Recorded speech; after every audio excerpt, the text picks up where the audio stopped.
we last saw Matt and Nicola Baker opening up their lives in our farm in the Dales. Beautiful series. Now, though, Matt is leaving farm life behind for a wee while to tour the British Isles and to celebrate the people and the locations that make it so special. Matt and Nicola Baker join me now. It is so good to see you. And can I just say a big, massive thank you?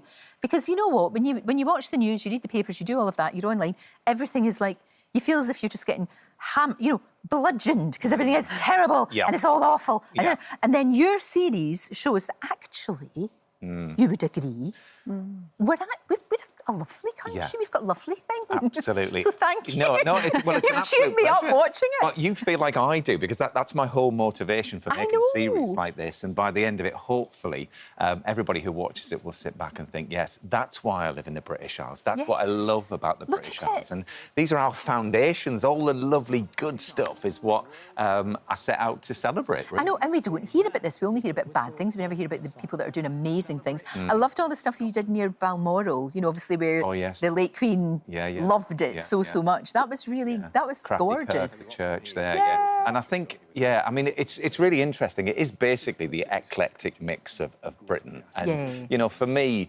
with all the shows that I've worked on, from Blue Peter through to the One Show and those classic little VTs that we used to put on, and also Country File too, I've just brought all of that together. And the heartbeat, without question, are the people. And Crathy Kirk is a really good example, actually, because, we often see the royals, don't we, in ceremony, and everybody's turning out in their droves to sort of watch them and just catch a glimpse of them. Whereas Crathy Kirk, up there in that beautiful little church just up above Balmoral, was their community where they would go to be at one with everybody.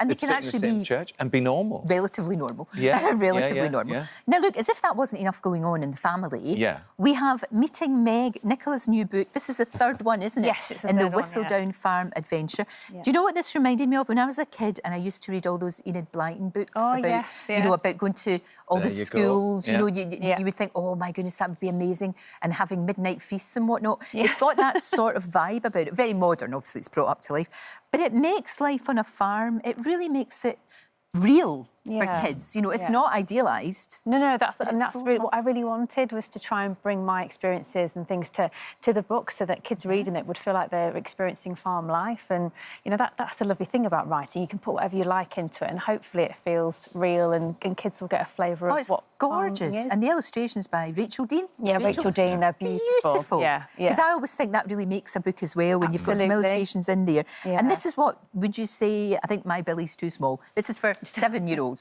Yeah, 7+, plus. But depending on your level of reading. But thank you again, because you're getting kids reading. So important. Yeah, I think so. I mean, books transport you to somewhere else, don't they? It's another place or someone's life. And, getting a bit of escapism to the countryside or, on a farm it's a lovely thing, isn't it? It's a great thing. Now, you two met when you were babies, right? Teenagers. We were teenagers. Had you though? I mean, Rachel, were you... Sorry, Nicola, you were kind of... I'm getting you mixed up with Rachel. Nicola, were you into farming? Were you a farm girl? Were you doing all No, that? I wasn't a farm girl. We were brought up in the countryside, so I loved being outdoors. I loved just the outdoor life. But farming was something that came to me when we met. So and lucky for you that Nicola loved the farming life. Yeah, very practical. And we've seen very that useful. with the two of you. But obviously, you go off and do your own thing writing the books. You go off and do your own thing round Britain. So there are times when you're apart. But I think sometimes that works. It just does, We've always got something to talk about. We're sort of such doers, really, aren't we, in our life? And we're so supportive of what each other wants to do. But, we've just sort of found our way through. And because we sort of focus on what we're passionate about. And then we make the most of the time that we have together. You sort of prioritise that and make the most of that, so... And I think it's very excites real. us. It's real what you do.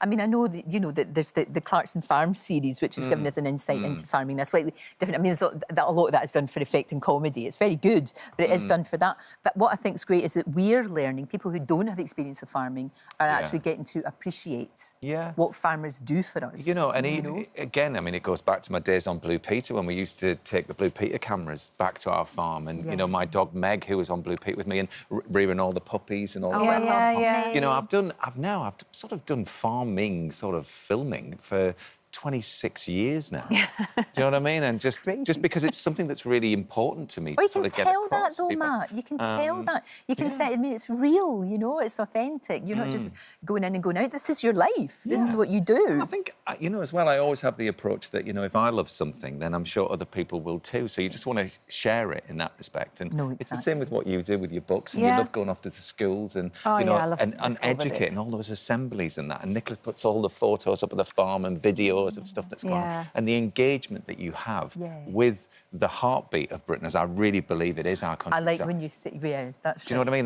That where all our food comes from and where we go to sort of be at one with nature and appreciate all the farmers that give us our food and create the incredible landscape that we have. That's the community that we're from, and we're really proud of it. And I will forever sing it from the rooftops. Because, well, I think, I think you do a brilliant job doing that, because we need to appreciate it. And although it is hard work, we see that in the series, you know, there are things that happen. Somehow you get there.